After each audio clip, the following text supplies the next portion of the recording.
Where are we going today? Today we got Orange County, 1, 2, 3 podcasts. Then scoot over to Vegas. Speakers dinner tonight for WealthCon.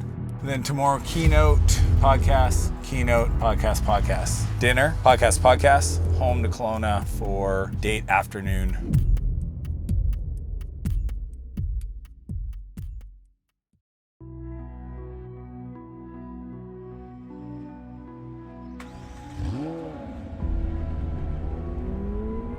What does your mornings look like usually? I know we traveled today, but what do you do first thing when you wake up? First thing, I get up, I grab a cup of coffee, and then I usually read.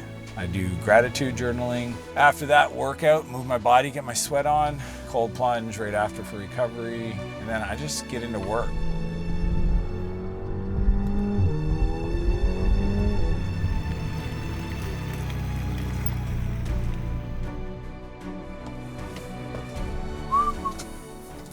Oh man, I forgot to x-ray your bags. Two different worlds. All right, we'll get her sparked up and get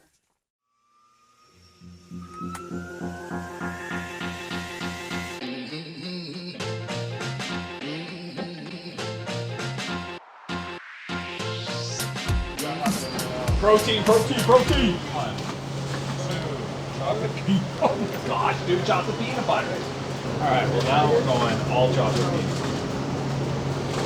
Okay, and caffeine. You want one? Yeah. All right. We are at Emily Ford's podcast studio, The It Factor. Pumped. Going to talk about the book. Just loving these. I love the quotes. Of that quote. I'm a belief collector. You gotta collect the beliefs, insert them into the mind. I think most people wake up and they go through life based on programming that they've been exposed to, family, friends, community, environment, and it's kind of like a programming language. It's like find the stuff that resonates. Oh, that touches my soul. Plug it in, write it down, share it, tell other people about it. Belief collecting is how we reprogram our minds. Time is not fixed. It's not a constant. Imagine if you knew you were doing work that at the end of it was going to be thrown away, never seen by another person. Right? No. Time's going to go slow. Yeah. Versus the other one, it's going to be seen by 100 million people. Yeah. You're going to devote yourself to it. For sure. That was the first interview. Yeah. I am such an Emily fan right now. She has the biggest heart, so kind. Literally referenced 18 parts of the book. Got emotional at the end, which really tugged on my heartstrings. That was unexpected, and it was awesome. I'm just here to serve, man. You should want your salespeople to make $1 million. Why? Made 10. You give them 10%, dude. Yeah, exactly. I tell my sales team all the time. I say, why am I not writing you bigger checks? Not why are you not hitting your numbers. Why am I not writing you bigger checks? Meeting with Omar from Passionate Few. I love his YouTube channel. I've been watching for years. Why do you badge podcasts? Because I think I get into flow and the stories come out, so it's just I want to make sure that the energy that I'm bringing to the podcast are consistent and it's more efficient. Boom. Dude, you're so good. Killed it. Protein. Quick stop. Some protein. Head to Vegas. Speaker dinner tonight. It's a crazy day. Just back to back podcasts, but just the best time ever. It was always me versus me. It was never me versus you. Misunderstood. Get up, had to beat those eyes. Got up and I beat those eyes. That's understood. It was always me versus me. It was never me versus you. And now I'm good. Wake up and I do my part. Wake up and I do my job. Just how I should.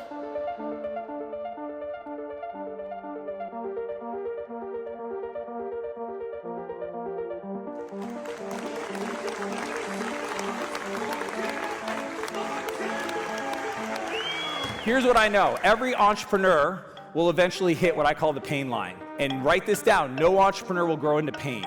The pain line usually shows up in businesses, I call them factors of 3. 300,000 in revenue, 900,000 in revenue, 2.7 million. Why?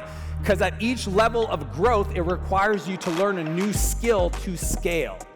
And you won't have the time in your calendar to develop those skills if you don't learn to buy it back. It's not about working harder. If it was working harder, then a lot of hustlers would have great businesses. Your job as an entrepreneur to create wealth is to create a vision that's big enough for everybody around you's dreams and goals to fit inside of, or they will find somebody who can do that. It's been awesome being here. Appreciate you guys all.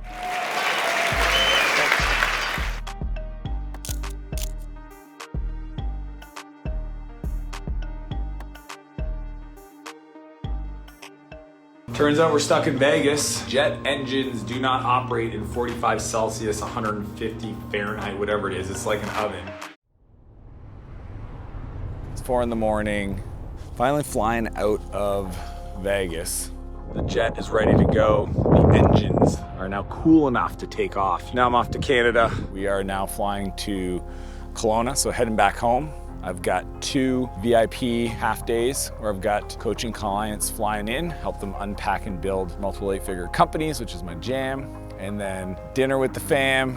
And then the next day I fly out east for a 2-week vacation. I'm just trying to like bend space and time. If I'm with my family, I'm super present.